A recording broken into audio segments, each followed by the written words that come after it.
My life felt perfect. My career was soaring, and I had built a reputation for integrity and hard work. I was proud of what I had achieved.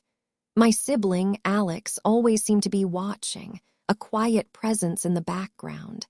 I never truly understood the depth of their feelings or how much my success might have overshadowed them. I just thought we were different, that was all. The day I received the Innovator of the Year award was a high point. The applause was loud, and I felt a rush of pride. I saw Alex in the crowd. Their smile seemed a little too wide, a little too forced. They congratulated me later, but their words felt hollow. A cold knot formed in my stomach, a fleeting thought that something was off. I tried to push it away. Small things started to happen. Files went missing from my computer, or important emails would disappear. I dismissed it as technical glitches at first. Then, a key meeting was mysteriously rescheduled without my knowledge. My projects began to hit minor snags, nothing major, but enough to cause delays. I felt a growing sense of frustration and a nagging suspicion that someone was deliberately undermining me. One morning, I found a strange document on my desk. It looked like an internal report, but it contained highly sensitive and false financial data linked to my department. My heart pounded. It felt like a trap. I immediately thought of Alex. They had access to my office sometimes. A shiver ran down my spine. This was no accident. The news broke like a storm. My company was implicated in a massive fraud. The report I found was everywhere, and it pointed directly to me. My name was being dragged through the mud. I couldn't breathe. Everything I had built, every ounce of trust, was crumbling. I felt a profound sense of shock and utter disbelief. The police arrived at my office. The sight of the flashing lights, the cold click of the handcuffs, it all felt surreal. I was led out in front of everyone, my colleagues, the press. The shame was suffocating. I kept thinking about my children, about how this would crush them. I wanted to scream that it wasn't me, but no words came out. My life, as I knew it, was over. In the interrogation room, they laid out the evidence. Emails from my account, documents with my digital signature, even recordings of calls I never made. It was all so precise, so convincing. My mind raced, trying to find a flaw, a single mistake, but there was none. It was a perfect, chilling setup. The knot in my stomach tightened into a hard, cold ball. The legal process moved at lightning speed. My lawyer seemed overwhelmed by the sheer volume of evidence. Every day in court was a new blow. The judge seemed convinced. The jury looked at me with scorn. My parents sat in the back, their faces pale with worry, unable to meet my gaze. I felt utterly helpless, trapped in a nightmare I couldn't wake from. Lying on a hard cot in a holding cell, the pieces started to click into place. Alex's forced smile, their subtle sabotage, the timing of the evidence appearing after my promotion. It was too perfect, too cruel. Only someone close to me, someone with intimate knowledge of my life and work, could have done this. The realization hit me like a physical blow. It was Alex. My own sibling, my flesh and blood, had done this to me. The pain of that realization was worse than the bars, worse than the cold. My sibling, driven by a jealousy I never fully grasped, had systematically destroyed my life. The betrayal was absolute, soul-crushing. But with the pain came a cold, burning resolve. They had taken everything from me, but they wouldn't take my fight. I would find a way to expose them, no matter how long it took, no matter what it cost. The heavy door clanged shut behind me, the sound echoing the finality of my new reality. The air in the cell was cold and stale. I sat on the narrow cot, feeling the rough fabric against my skin. My mind raced, trying to grasp that this was my life now. Every breath felt like a struggle. The weight of false accusation pressed down on me, heavy and suffocating.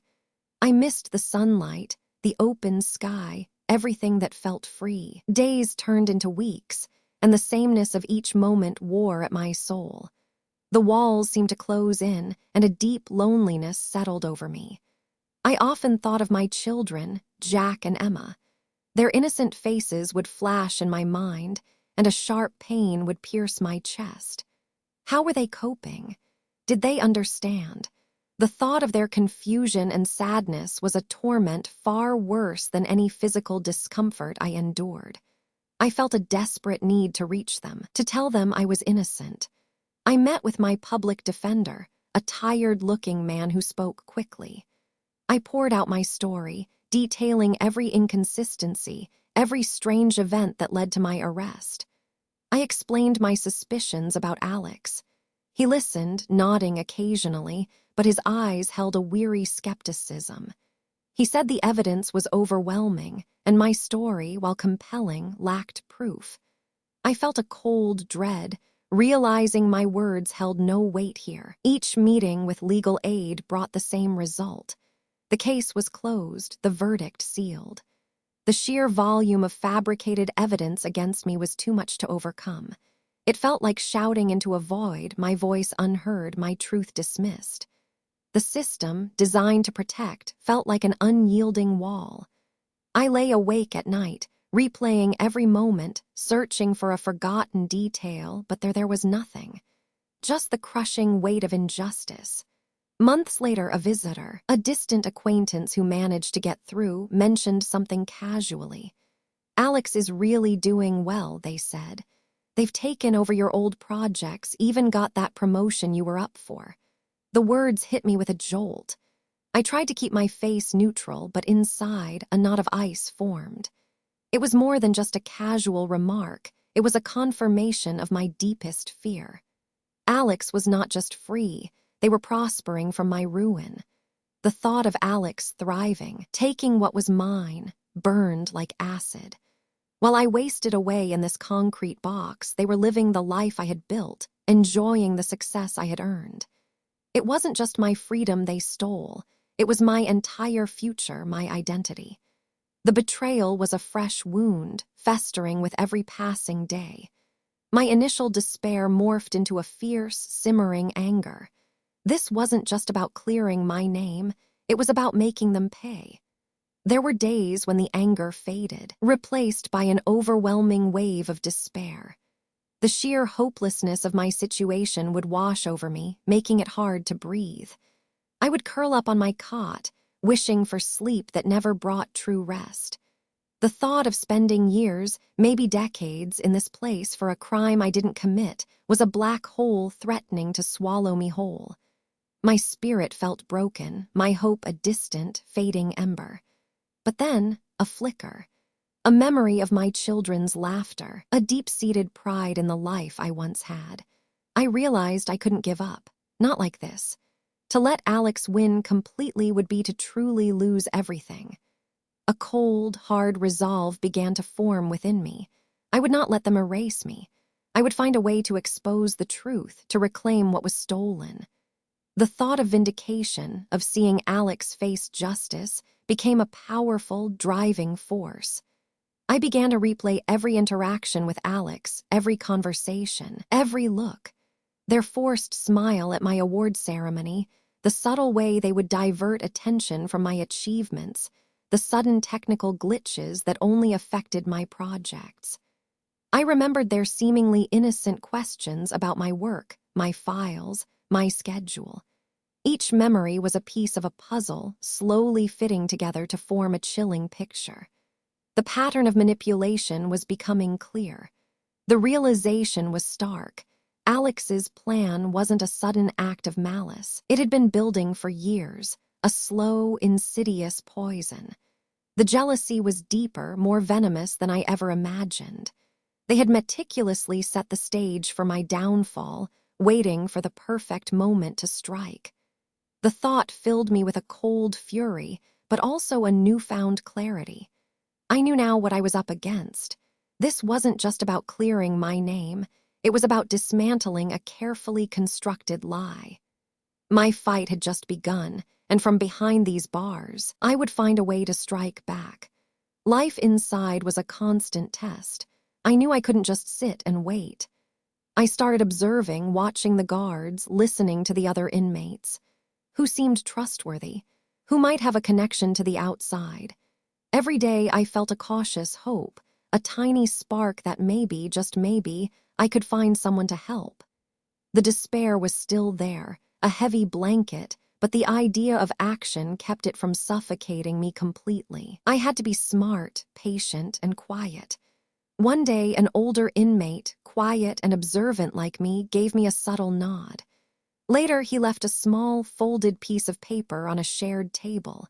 It had a name and a vague contact number, a hint of a pro bono lawyer's office he knew. My heart gave a jolt. It was a small thing, but it felt like a lifeline, a tiny crack in the unyielding wall.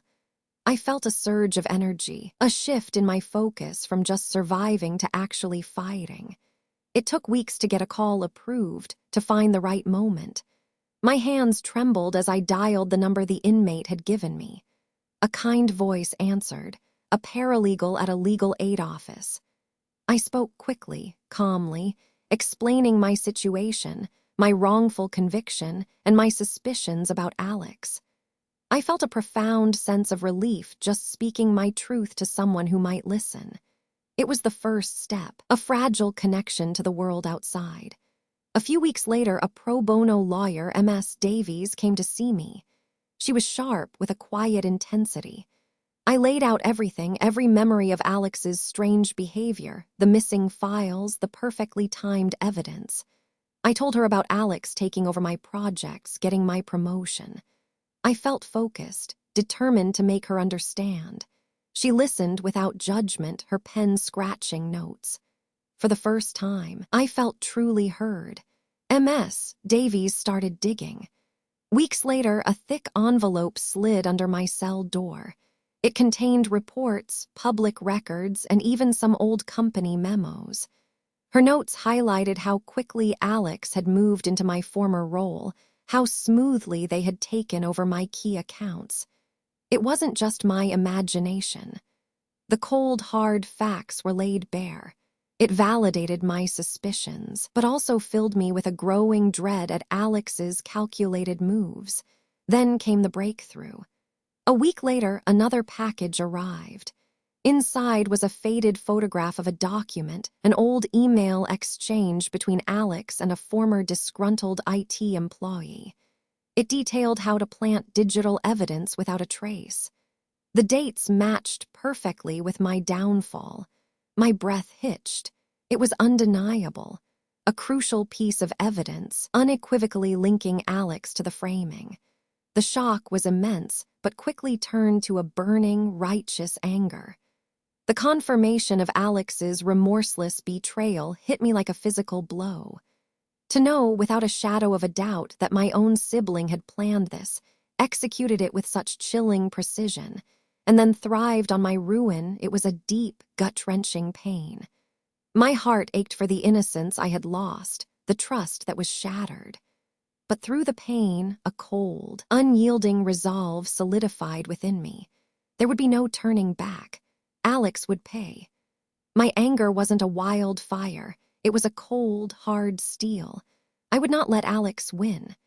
This wasn't just about clearing my name anymore.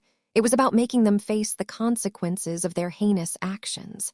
They had stolen my life, my future, my children's peace. I would reclaim it all, and I would ensure that the world saw Alex for the malicious, jealous person they truly were. The thought of vindication became my sole purpose. Ms. Davies and I began to meticulously prepare for the appeal. We reviewed every document, every shred of evidence, building a timeline of Alex's deceit. I recounted every conversation, every subtle manipulation. We discussed legal strategies, how to present the new evidence, how to dismantle the fabricated narrative. I felt strategic, focused, pouring all my energy into this fight. This was my chance to expose the truth. The path ahead was clear, though long and difficult. My goal was singular, to expose Alex, to clear my name, and to reclaim the life they had so cruelly snatched away. I would not rest until justice was served, until Alex faced the full weight of their betrayal. The thought of that day, of seeing them finally confronted with their crimes, fueled every waking moment. The battle was far from over, but the first decisive strike was about to be made. The courtroom felt cold and vast. MS. Davies stood beside me, her presence a steady anchor. I looked at the judge, then at the rows of people, some familiar, some strangers. This was it, the start of my appeal. My heart beat a steady rhythm, a mix of hope and a deep, gnawing fear. Would they finally see the truth? Would my words through MS. Davies finally carry weight? I took a slow, quiet breath, preparing for the battle ahead. MS. Davies began to speak, her voice clear and firm. She laid out the new evidence piece by piece. The old email exchanges, the financial discrepancies Alex had created, the digital footprints of their manipulation. I watched faces in the gallery, seeing shock, then understanding. It felt like a heavy curtain was slowly being pulled back, revealing the twisted truth. A quiet sense of vindication began to build inside me. Alex's legal team tried to counter, their arguments weak and desperate. Their confident posture from before crumbled with each new piece of evidence MS. Davies presented. I could see their frustration, their inability to explain away the undeniable facts. A cold satisfaction settled in my chest. Alex's carefully built lie was falling apart, brick by painful brick. They had nowhere left to hide. The judge's voice cut through the silence. My conviction was overturned. The words "not guilty" echoed in the room, loud and clear. A gasp went through the gallery. For a moment, I couldn't breathe. The years of pain, the crushing weight of injustice, all lifted in an instant. Tears stung my eyes, but they were tears of immense relief. I was free. Finally, truly free. Stepping out of the courthouse, the sunlight hit my face. It felt warmer, brighter than I remembered. The air smelled different, cleaner. I took a deep breath, filling my lungs with freedom. The sounds of the city, once a distant memory, now buzzed around me. It was overwhelming, exhilarating, and deeply disorienting. The world had kept moving, and I was just now stepping back into it. I walked through familiar streets, but everything felt new. Buildings had changed, shops had come and gone. People hurried past, their faces intent on their own lives. I felt like a ghost, an observer in a world that had moved on without me. The years I lost, the moments I missed, weighed heavily on my heart. It was a strange mix of joy for my freedom and profound sadness for the time stolen from me. I stood before my old house. It looked different, smaller somehow. The garden was overgrown, the paint peeling. It was a stark reminder of everything I had lost. My career, my reputation, my financial security, all shattered. Alex had not just taken my freedom. They had systematically dismantled my entire life, leaving nothing but ruin behind. The anger, dormant for a while, began to simmer once more. The meeting with Alex was arranged through lawyers, a cold, formal affair in a neutral space. I saw them across the room, their posture still confident, almost smug. But I knew the truth now. My heart was steady, my resolve unwavering. This wasn't a plea for understanding. It was a confrontation. I walked towards them, every step deliberate, every breath a silent promise to myself. I looked Alex directly in the eye. "I know what you did," I said, my voice calm, devoid of emotion. "Every lie, every manipulation, every detail of how you framed me." Their composure cracked. A flicker of fear, then anger, crossed their face. They tried to speak, to deny, but no words came out. Seeing their carefully constructed facade crumble was a chilling, yet deeply satisfying moment. They were exposed. I watched Alex's face, their eyes wide with a mix of shock and dawning dread. "This is just the beginning," I told them, my voice quiet but firm. "You took everything from me. Now I'm taking it all back." I turned and walked away, leaving them standing alone in the sterile room. The path ahead was clear. This was not just about clearing my name. It was about reclaiming my life and making sure Alex faced the consequences of their venomous betrayal.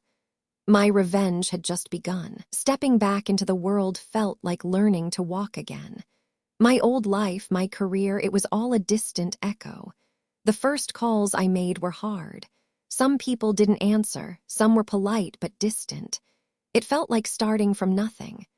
The weight of the years lost pressed down, a constant reminder of how much I had to rebuild. But I had to start somewhere, one small step at a time. The psychological scars ran deep. Sleep was often elusive, haunted by the cold cell and the betrayal. Trusting anyone felt like a risk. I found myself watching people, searching for hidden motives. It was a constant battle to quiet the fear, to remind myself I was safe now. The world felt different, and I knew I was different too. The past was a shadow I carried, but I refused to let it consume me. My children, Jack and Emma, were my true north. Their laughter was the sweetest sound, a balm to my wounded soul. Reconnecting with them, rebuilding our daily rhythm, was a joy beyond words. I spent hours just watching them play, soaking in their innocence. They deserved a parent who was present, who was whole. Protecting their peace, making sure they felt safe and loved, became my most important work. Getting back into a professional role was tough. My reputation was tarnished, despite the overturned conviction. Doors closed, some politely, some with a clear lack of trust. I faced skepticism and doubt at every turn. It was frustrating, a constant uphill climb. But I was determined. I started small, taking on freelance projects, slowly proving my worth again. Each small success was a victory. As I rebuilt my own life, my focus turned to Alex. The legal vindication was just the beginning. I needed the world to see them for who they truly were. I worked meticulously, gathering every scrap of information, every detail of their deceit. I connected with former colleagues and journalists, carefully planting seeds of truth. This wasn't just about revenge. It was about ensuring they could never hurt anyone else the way they hurt me. The news broke quietly at first, then exploded. Articles appeared, detailing Alex's manipulations, the fabricated evidence, the calculated ruin of my life. Colleagues, once loyal to them, began to distance themselves. I saw the whispers, the averted gazes. Alex's professional world, built on my stolen future, began to crumble. It was a cold satisfaction watching their carefully constructed facade fall apart. The consequences for Alex grew. Their financial assets were frozen, their partnerships dissolved. Friends and associates vanished, unwilling to be tied to their disgrace. The very life they had taken from me, they now lost. I saw pictures of their grand house with a for sale sign. It was the complete ruin I had envisioned, but seeing it, the emptiness of it was stark. There was no joy, only a quiet, weary sense of justice served. The final legal blow came in civil court. Alex was found liable for damages, their reputation irrevocably shattered. They stood, head bowed, their once proud posture broken. It was the culmination of everything. The truth had won, and Alex faced the full weight of their actions. There was no grand speech, no dramatic confrontation, just the quiet, undeniable finality of the law. It was over. Standing alone, looking at the city lights, I felt a strange mix of emotions. The fight was over, justice had been served. But the years lost, the pain inflicted, could never truly be undone. The cost of vengeance was high, leaving its own kind of emptiness. I was free, my name was cleared, and Alex was ruined. Yet the wound of betrayal would always be a part of me. It was a bittersweet victory. I found my peace not in Alex's downfall, but in the quiet moments with my children, in rebuilding my life on my own terms. My dignity was reclaimed, not through fighting, but through enduring. The resilience I found in the abyss now guided me forward. The past would always be a part of my story, a testament to what I survived. But the future stretched out, bright and open, filled with the quiet promise of healing and a life truly lived.